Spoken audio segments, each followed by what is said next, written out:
بہت بڑا طبقہ ہے جو اس نفرت کی سیاست کو ملک کی تباہی کا سبب سمجھتا ہے۔ جمعیت علماء کی یہ تحریک ہے، ہم اسی لیے آپ کے پاس آئے۔ ہم وقف بل کو ایک مذہبی مسئلہ سمجھتے ہیں، آپ اس بات کو سمجھیے۔ لوگ نہیں کہتے، میں تو سچ بات کہہ دیتا ہوں، آپ کے اس صوبے کی حکومت وہ بیساکھی ہے جس کے اوپر مرکزی حکومت ٹکی ہوئی ہے، یہ بھی اس کے اندر شریک ہے۔ وہ کہتے ہیں کہ ہم مسلمانوں کو کوئی تکلیف نہیں پہنچنے دیں گے۔ میں نے جو بات کہی ہے اسی لیے کہ یہ آواز ان تک پہنچے کہ وقف کو زندہ رکھنا یہ ہمارا مذہبی فریضہ ہے، ہمارا مذہب ہے وقف۔ اگر آپ اس کی تائید کریں گے تو مسلمان خود فیصلہ کرے کہ آپ کی گورنمنٹ آپ کے مذہب کو زندہ رکھنا چاہتی ہے یا آگ لگانا چاہتی ہے۔ جمعیت علماء ہند زندہ باد، مولانا ارشد مدنی، نعرہ تکبیر، اللہ اکبر، ارشد مدنی قلم بڑھاؤ، تمہارے ساتھ ہیں، جمعیت علماء ہند زندہ باد۔ میرے بھائی، تیسرا مسئلہ مدرسوں کا مسئلہ ہے۔ مدرسے دو طرح کے ہیں، ایک وہ مدرسے ہیں جو گورنمنٹ سے امداد لیتے ہیں، ایک وہ مدرسے ہیں جو گورنمنٹ سے ایک پیسہ بھی نہیں لیتے۔ ہم پہلے سے کہتے تھے، لوگوں سے بلاتے تھے کہ پیسہ مت لو۔ یہ ہو نہیں سکتا کہ گورنمنٹ دے اور تم سے لینا، یہ نہیں ہو سکتا۔ آج سے تقریباً 15-20 سال پہلے دلی کے اندر ایک میٹنگ بلائی، بہار کے لوگ بھی اس وقت گورنمنٹ میں تھے، یہ بھی تھے، اور وہ یہ تھی کہ مدرسے والوں کو ہم پیسہ دیں گے۔ سب نے منع کر دیا کہ ہم نہیں جائیں گے۔ میں نے یہ سوچا کہ مجھے جانا چاہیے، چنانچہ میں چلا گیا وہاں۔ انہوں نے مجھے اسٹیج پر بلا دیا، اس کے اندر بڑے بڑے وزراء بیٹھے ہوئے تھے، ارجن سنگھ بھی تھے اور دوسرے لوگ تھے۔ وہاں تقریر کرنے والوں نے تقریر کی مدرسوں کے خلاف، میں خاموش بیٹھا رہا۔ اس کے بعد مجھ کو کہا کہ آپ بولیں۔ میں بولے، میں نے ان سے کہا کہ آپ نہیں جانتے کہ مدرسوں کا کردار کیا ہے۔ میں آپ کو بتاتا ہوں، جب 1857 کے اندر لوگوں کا قتل عام ہو گیا تو اب ملک کی آزادی کے لیے جہاد کرنے والے مجاہد ہی ختم ہو گئے۔ جن لوگوں نے جہاد کیا تھا وہ جیل میں پکڑے گئے۔ جب عام معافی کا اعلان ہوا تو علماء نکلے اور سر جوڑ کر بیٹھے۔ 57 میں جہاد ہوا تھا، ٹھیک 9 سال کے بعد 1866 میں دارالعلوم کی بنیاد رکھی۔ کیوں؟ اب مجاہد زندہ نہیں رہے، دارالعلوم میں جنگ آزادی کے لیے مجاہدین کی فیکٹری بنانی تھی، وہ ہے دارالعلوم کے اوپر۔ مدارس اسلامیہ زندہ باد، جمعیت علماء ہند زندہ باد، نعرہ تکبیر، اللہ اکبر، مدارس اسلامیہ، اللہ اکبر۔ اس فیکٹری سے بڑے بڑے ہزاروں مدرسے بن گئے۔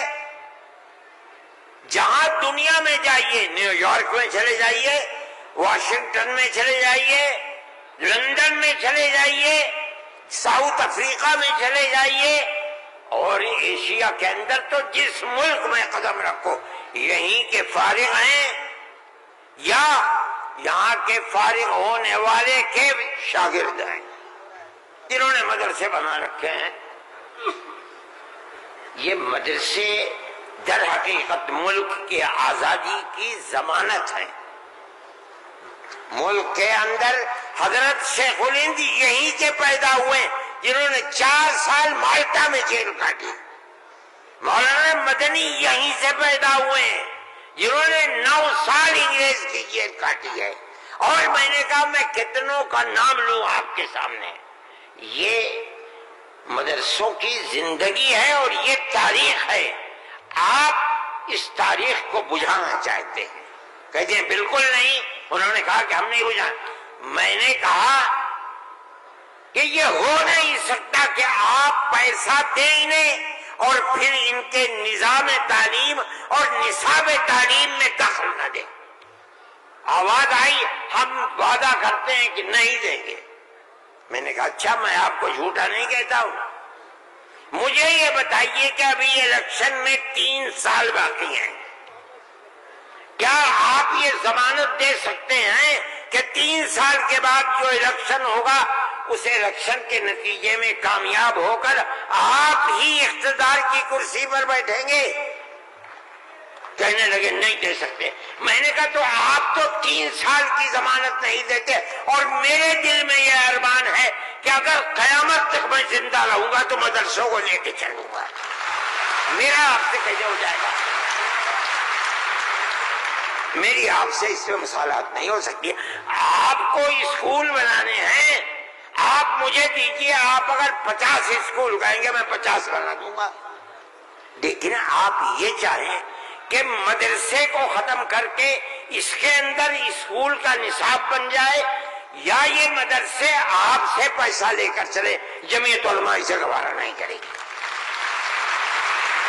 میں نے ان سے کہا کہ مدرسے اور مسجد میں کوئی فرق نہیں ہے.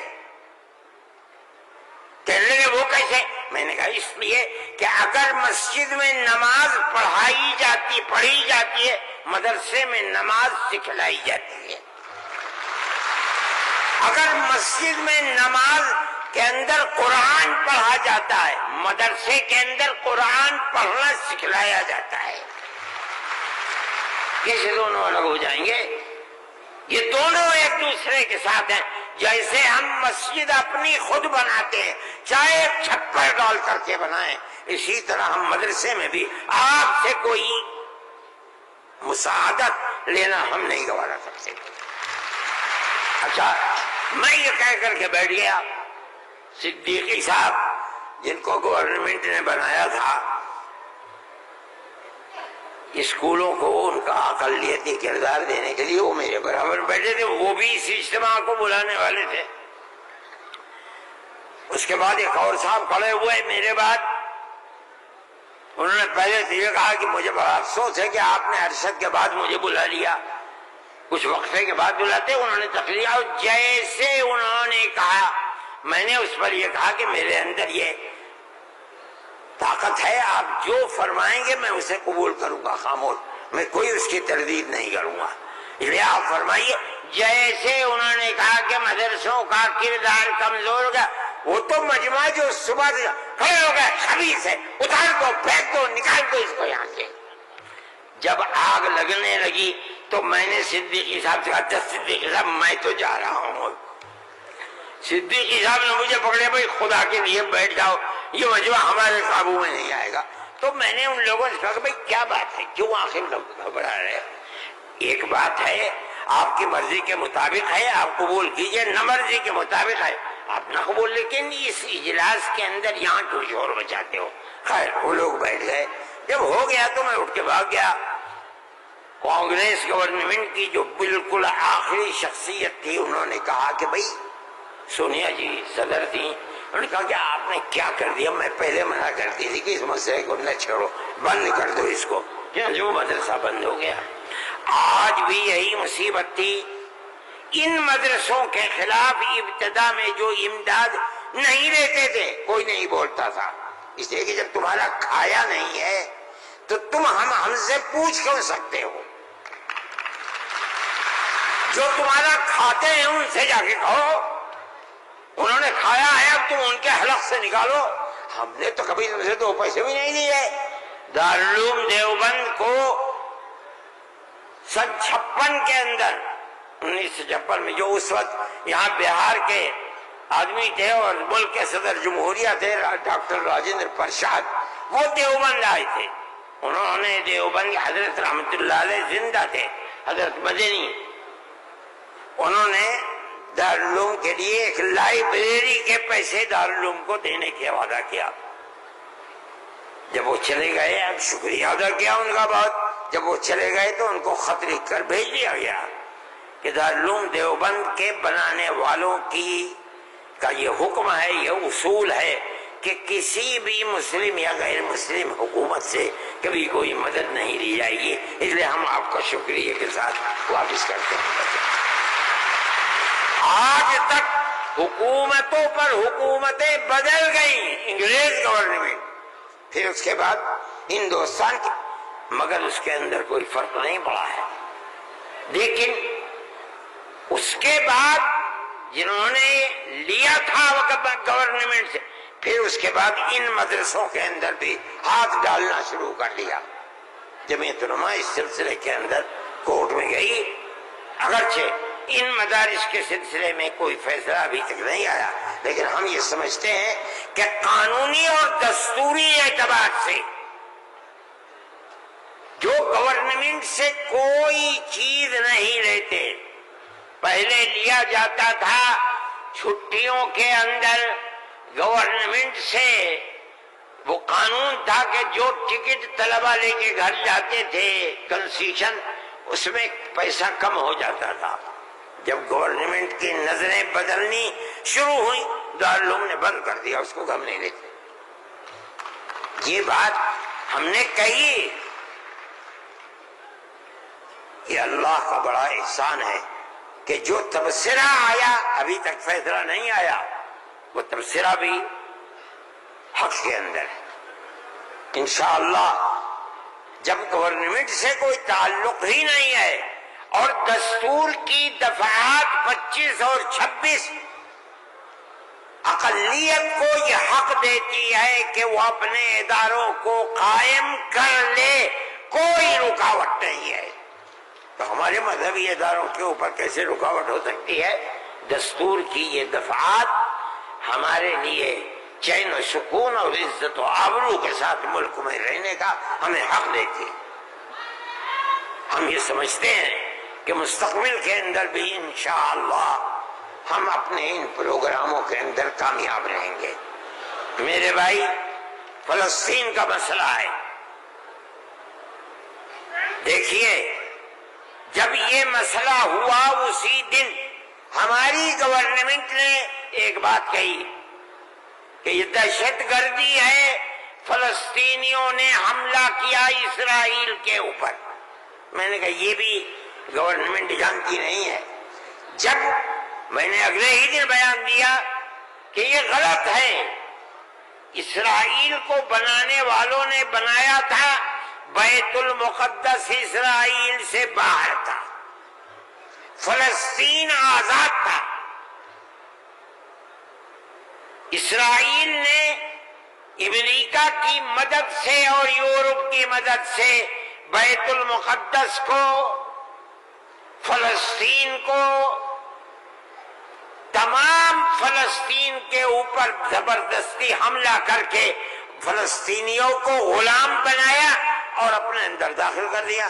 پھر یہی نہیں، 2-4 سال کے بعد حملہ کیا شام کے اوپر، اور گولان کی جو پہاڑیاں تھیں ان کو اپنے قبضے میں لے لیا. جب اسرائیل بنا، نہ فلسطین، نہ بیت المقدس، نہ گولان کی پہاڑیاں، کوئی چیز فلسطین میں نہیں تھی. اب فلسطینی اٹھے اپنی آزادی کے لیے. اگر تم ان کو دہشت گرد کہتے ہو تو میں کہتا ہوں گاندھی جی بھی دہشت گرد تھے. جمعیت علماء ہند زندہ باد، مولانا ارشد مدنی قدم بڑھاؤ، نعرہ تکبیر، اللہ اکبر. اس کے بعد سے پھر کبھی یہ بات نہیں آئی. لیکن میں یہ کہتا ہوں کہ جس نظریے کو لے کر اٹھے، اس کا مطلب یہ ہے کہ کچھ جانتے بوجھتے نہیں ہے. کیسے کہہ دیا انہوں نے ان کو دیکھنا چاہیے تھا تاریخ. اگر خود نہیں پڑھتے پڑھے ہوئے لوگوں سے پوچھنا چاہیے تھا، وہ بتاتے آپ کو کہ ہو کیا رہا ہے. میرے بھائی، میں یہ بات کہتا ہوں کہ جمعیت علماء کی ایک تاریخ ہے اور جمعیت علماء اس چیز کے اوپر ہے. ہمارا اس وقت کا مسئلہ صرف ایک ہی مسئلہ نہیں، بہت مسائل ہے، لیکن وقف ترمیمی بل کا مسئلہ بھی یہی ہے، جس کو جاننے کی یہ ہمارا مذہب ہے.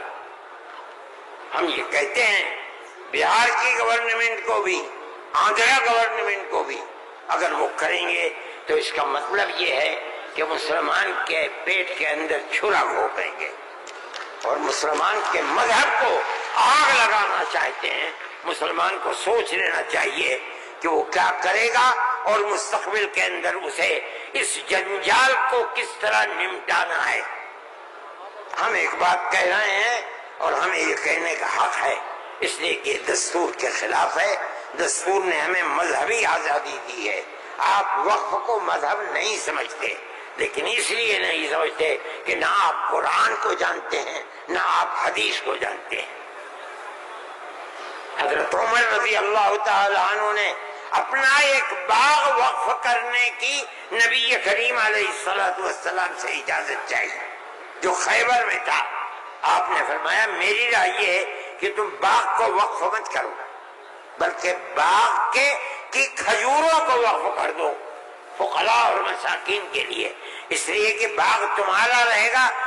باغ اس کا محتاج ہے کہ تم اس کی دیکھ بھال کرو. وقف کر دو گے کوئی دیکھ بھال نہیں کرے گا. باغ تمہارا ہے، تم اس کی دیکھ بھال کرو، جو پھل اس کے اوپر آئے گا وہ فقیروں کو اور محتاجوں کو تقسیم کر دو. انہوں نے ایسے ہی کر دیا. میرے بھائی، وقف 1400 سال سے چلا آ رہا ہے. اللہ نے قرآن میں فرمایا ہے، رسول اللہ نے حدیث کے اندر فرمایا ہے، اور چونکہ یہ مجلس اس کی نہیں ہے ورنہ تو بے شمار اوقاف ہیں. خود نبی کریم علیہ السلام نے اپنی زندگی کے اندر وقف کیے ہیں. یہ ہمارا مذہب ہے. آپ کیوں اس کے اندر دخل دیتے ہیں؟ آپ یہ کہیں کہ دستور میں لکھا ہوا نہیں ہے، اس کا مطلب یہ ہے کہ آپ یہ نہیں مانتے کہ مسلمان کو آزادی ہے اپنے مذہب کی حفاظت کی. آپ یہ نہیں جانتے ایک ایک مذہب کی جزئیات کو دستور کے اندر جمع کرنا ممکن نہیں ہے.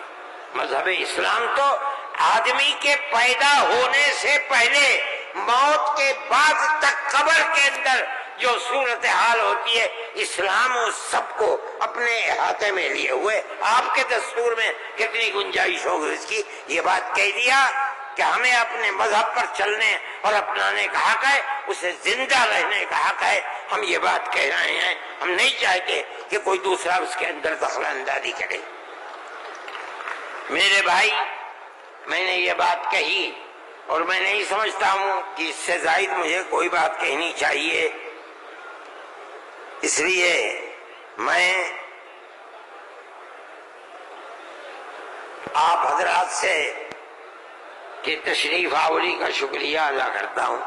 میں اس ہال کے اندر 1-2 مرتبہ پہلے بھی آ چکا ہوں، مگر میں نے کبھی مسلمانوں کا اتنا بڑا مجمع یہاں نہیں دیکھا. میں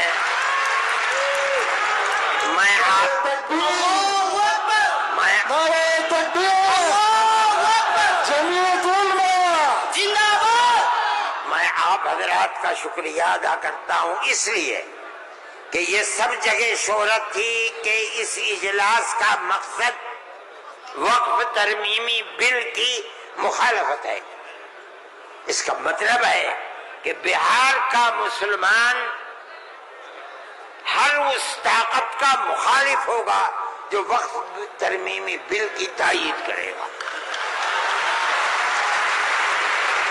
اس لیے آپ حضرات کا اس گرم جوشی کے ساتھ یہاں آنا، میں جمعیت علماء کے خادم کی حیثیت سے آپ کا شکریہ ادا کرتا ہوں.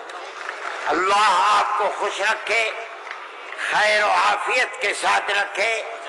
آپ اپنے مذہب کو سینے سے لگائے ہوئے زندہ رہیں اور مذہب کو خدا کرے زندہ رکھے۔ میں آپ سب حضرات کا شکر گزار ہوں، جو لوگ باہر سے آئے ہیں میں ان کا بھی شکریہ ادا کرتا ہوں۔ جن لوگوں نے پٹنے کے رہنے والوں نے، قادری صاحب کے صاحبزادے اور جمعیت علماء کے ورکرز جو یہاں کے ہیں یا باہر کے رہنے والے ہیں پٹنے کے علاوہ کے، جن لوگوں نے کوشش کی ہے، جمعیت علماء کے دل میں اس کی بڑی قدر ہے۔ اللہ تعالیٰ ان کی کوششوں کو قبول فرمائے اور حکومت کو کسی بھی ایسے کام سے جو صوبے کے اندر یا ملک کے اندر مسلمانوں کی دل آزاری کا سبب بنے اس سے باز رکھے، اور خدا کرے کہ اس ملک کے اندر امن و امان، پیار و محبت مذہب سے اوپر اٹھ کر ہندو اور مسلمان سب مل جل کر اپنی پرانی تاریخ کو یاد کریں اور زندہ کریں۔ مسلمان اور ہندو گاؤں در گاؤں آج سے نہیں 1300 سال سے رہتا چلا آ رہا ہے، کہیں تو کوئی جھگڑا نہیں ہے۔ آج کون سی ملک کے اوپر آفت ہے کہ آگ لگانے ہی کے اوپر سیاست کی بنیاد رکھی ہوئی ہے؟ ہم اس کے مخالف ہیں، ہم اس کو پسند نہیں کرتے ہیں۔ ملک ہمارا ہے، ہم ملک کے اندر امن و امان کو چاہتے ہیں، پیار و محبت کو چاہتے ہیں۔ جس طرح ہندو کا حق ہے مسلمان کا بھی حق ہے، ایک دوسرے کے ساتھ پیار و محبت کرنی چاہیے۔ میں ہر مسلمان سے کہتا ہوں،